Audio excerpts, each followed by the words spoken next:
Hi. When emotions goes high, intelligence goes down. कुछ ऐसा ही हुआ मेरी स्टोरी में। 2009 की बात है। मैं यूजुअल सेमिनार्स जो संडे को लिया करता था वो स्टार्ट करने वाला था और 15 मिनट का टाइम बचा हुआ था।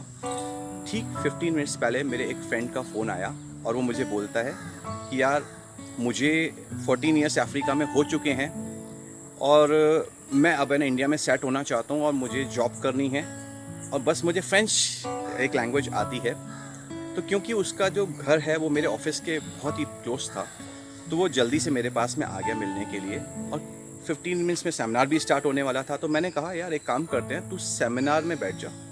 उसको मैंने इनवाइट किया और 1 घंटे के सेमिनार के बाद में अपन बात कर लेंगे। उसको आइडिया समझ में आया, बैठ गया। और जैसे मैंने सेमिनार स्टार्ट किया तो मैंने उसको इंट्रोड्यूस कराया अपने स्टूडेंट्स से।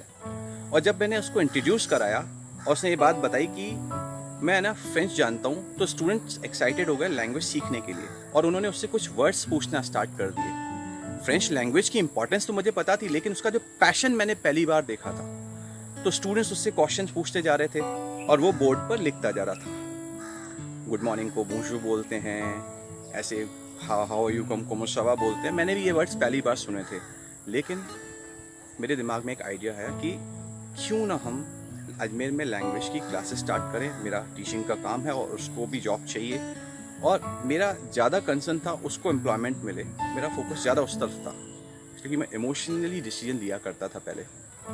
और फिर इस तरीके से क्लासेस स्टार्ट होने की बात हो गई, लेकिन एक चैलेंज था। उसने मुझे ये बात बताई कि यार मुझे पढ़ाना नहीं आता। तो मैंने बोला कोई बात नहीं, पढ़ाना मैं सिखा दूंगा। वो मेरी बायोलॉजी की क्लासेस में बैठता और डेली पढ़ाना सीखता। आफ्टर 2 मंथ्स हम इस सिचुएशन में आ चुके थे कि हम क्लासेस स्टार्ट कर पाए और हमने क्लासेस स्टार्ट करने के लिए एक सेमिनार कराया। उस सेमिनार में 4 स्टूडेंट्स ने हमारे पास रजिस्टर कराया फ्रेंच की क्लासेस के लिए। पहला बैच इस तरीके से बन गया और उसके बाद में 2 मंथ्स में हमने 18 स्टूडेंट्स अजमेर में कर लिए थे। अजमेर में कोई भी एकेडमी नहीं हुआ करती थी लैंग्वेज के लिए, कोई एनवायरनमेंट नहीं था। लैंग्वेज की इंपॉर्टेंस भी कम लोग समझते थे। इंग्लिश का ही उतना स्कोप डेवलप नहीं हो पाया था। उस टाइम इंग्लिश के इंस्टीट्यूट बूम पर थे, तो भी फॉरेन लैंग्वेजेस की, other foreign languages French Spanish German की बात नहीं हुआ करती थी। तो बहुत चैलेंज था उसको प्रमोट करना। और हम अजमेर के 18 स्कूल कॉलेजेस में जाकर और उन लोगों के स्कूल के जो प्रिंसिपल्स थे, जो कंपनीज के डायरेक्टर्स थे या फिर बैंक के मैनेजर थे, सबसे हमने एक फीडबैक भी लिया था, उनके इंटरव्यूज़ लिए कि अजमेर में लैंग्वेज क्लासेस स्टार्ट होनी चाहिए, नहीं होनी चाहिए। ये सारी जर्नी हमारी स्टार्ट हुई। इतना सारा प्रमोशन करने के बाद में 2 मंथ्स में स्टूडेंट्स भी मिलने लग गए। हमने नया ऑफिस ले लिया और नया ऑफिस जब लिया और उसके बाद में एक दिन मेरा फ्रेंड मेरे पास आता है और बोलता है यार अब मैं कंटिन्यू नहीं कर पाऊँ। उसकी ये बात सुन के मेरा दिल टूट गया। मैं अपने इंस्टीट्यूट पे बैठा हूँ और मैं इन्वेस्टमेंट कर चुका हूँ, प्रमोशन कर चुका हूँ और उस वक्त मेरी जो सेल्फ इमेज थी ना वो बहुत ज़्यादा हाई थी। मुझे लगता था कि मैंने स्टार्ट किया, बंद कैसे हो जाएगा। तो उसने मुझसे पूछा अब क्या करेगा। मैंने बोला यार अब मेरा डिसीजन है, तूने डिसीजन ले लिया जाने का, अब इस क्लासेस को मैं आगे रन करूँगा। कैसे करता हूँ मुझे नहीं पता, लेकिन मैं लकी रहा कि मुझे एक और टीचर मिल गया और 1 साल तक उसके साथ भी चलाई। लेकिन उसका क्या हुआ, एक दिन वो भी चला गया। पैसे के लिए लोग जाते थे क्योंकि सब ने मुझसे एक बात, उनके बीच में एक चीज़ कॉमन थी, अभी ये लैंग्वेज यहाँ पर है, ये प्रेजेंट में, फ्यूचर में इसका स्कोप है। प्रेजेंट से फ्यूचर की तरफ जाने में टाइम लगता है। वो जो टाइम है ना वो अभी हम नहीं दे सकते, हमें अभी इंस्टेंट मनी चाहिए। और क्योंकि लैंग्वेज प्रमोट हो रही थी, कोई ऐसा पर्सन चाहिए था जो रेस्पॉन्सिबिलिटी ले और प्रमोट करे।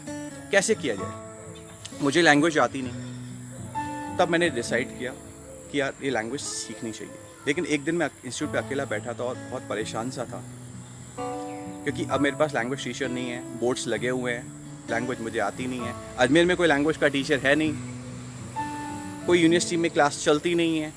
फिर क्या किया जाए। और उस दिन बहुत परेशान रहा। मैं घर पहुंचा, पहली बार, वैसे मेरे पापा से ऐसे कॉन्वर्जेशन नहीं होते, और पहली बार पापा ने मेरा फेस पढ़ लिया और मुझे बोला क्या हुआ, कुछ हो गया क्या। मैं पापा वो टीचर भी चला गया। उन्होंने कहा देख, जो तुझे पैसे के लिए छोड़ के चला गया, जब तेरे पास पैसा होगा तो एक दिन वो वापस भी आ जाएगा। और ये बात मेरे दिमाग में आके बैठ गई। और पापा ने साथ में ये भी बोला तू खुद क्यों नहीं सीख लेता। मैं उनकी ज़्यादातर कोई बात मानता नहीं था, क्योंकि बचपन में बहुत ज़िद्दी होते हैं। लेकिन वो बात मुझे दिल पे आके लगी और मेरे सबकॉन्शियस माइंड पे आके बैठ गई, हाँ मैं खुद क्यों नहीं ट्राई करता। मैंने लैंग्वेज सीखना स्टार्ट करी, लेकिन इतना आसान नहीं था सीखना, क्योंकि अजमेर में टीचर नहीं था, मुझे जयपुर तक जाना पड़ा। मैंने बहुत मुश्किल से टीचर ढूंढा, उसके बाद में डेली क्लासेस में जाना, डेली अजमेर से जयपुर, जिसका डिस्टेंस 125 किलोमीटर्स है, डेली मुझे 15 किलोमीटर चलना पड़ता था। लैंग्वेज क्लास के लिए वेट करना पड़ता था, ट्रेन से ट्रैवल करना, बस से ट्रैवल करना, एक दिन में बहुत कुछ होता था। 1 महीने में मैं यूज्ड टू हो गया, लेकिन लैंग्वेज सीखना आसान नहीं रहा मेरे लिए।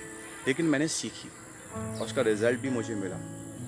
नए सिरे से वापस क्लासेस स्टार्ट करी और क्लासेस को हाइक पर लेकर गया। केवल फ्रेंच नहीं, उसके बाद मैंने German, Spanish, Portuguese, Italian, Chinese, बहुत सारी लैंग्वेजेस को एक्सप्लोर किया।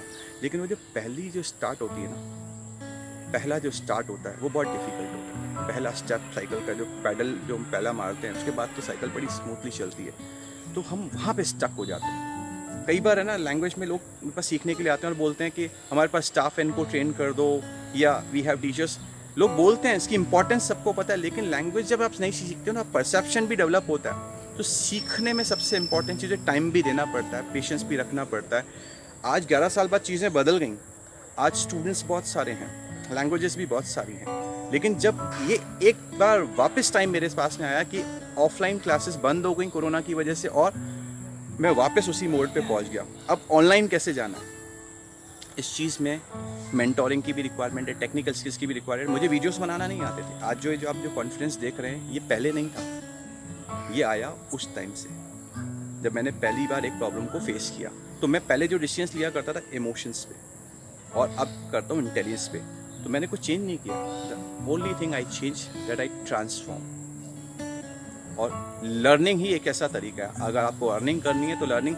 और I thank to my coach Jitesh Manwani, जिन्होंने मुझे सब चीज़ों के बारे में बताया। और ये जो इमोशंस गोज हाई और इंटेलिजेंस गोज डाउन, ये मैंने उनकी क्लासेस में जाके सीखा और मेरे दिमाग में आके फिट हो गया, और कुछ लाइफ ईजी हो गई मेरी। डिसीजंस लेना बहुत फास्ट हो गया, और बहुत सारी चीज़ों ने मुझे सिखाया। भगवत गीता से मैंने चीज़ें सीखी। तो मैं वो सजेशन देना चाहूँगा आपको, अगर आप कोई लैंग्वेज सीखना चाहते हो ना, तो अपनी जो नेटिव लैंग्वेज है उसको मत छोड़ो, वो आपका रूट है, उससे आप लैंग्वेज सीखिए, वो आपके लिए वर्क करेगी। और सबसे ज़्यादा इम्पॉर्टेंट चीज़ जो आपकी लाइफ में है, वो आपकी मदर टंग। वही परसेप्शन डेवलप करती है। तो चीज़ें किसी भी लैंग्वेज में सीखना, आपके विचार मायने रखते हैं, वो इम्पोर्टेंस रखते हैं आपकी लाइफ में, और कोई भी चीज़ नहीं। तो मेंटल बैलेंस बनाने के लिए ज़रूरी है, लर्निंग बहुत ज़रूरी है। हम हर स्टेज पर सीखते रहते हैं, हर स्टेज पर, और यही मैंने अपने कोचेस से भी सीखा है। आई होप आपको मेरी स्टोरी पसंद आई। अगर आपको मेरी स्टोरी पसंद आई तो उसे लाइक करें, शेयर करें, और मेरे चैनल को सब्सक्राइब करें। और अब मैं बात प्राउडली अपने स्टूडेंट्स को बोलता हूँ, नमस्कार दोस्तों, मैं हूँ गगनदीप आनंद, और पिछले 11 सालों में मैंने हज़ारों स्टूडेंट्स की लाइफ में अपनी फॉरेन लैंग्वेजेस की पावर से पॉजिटिव बदलाव लाया है।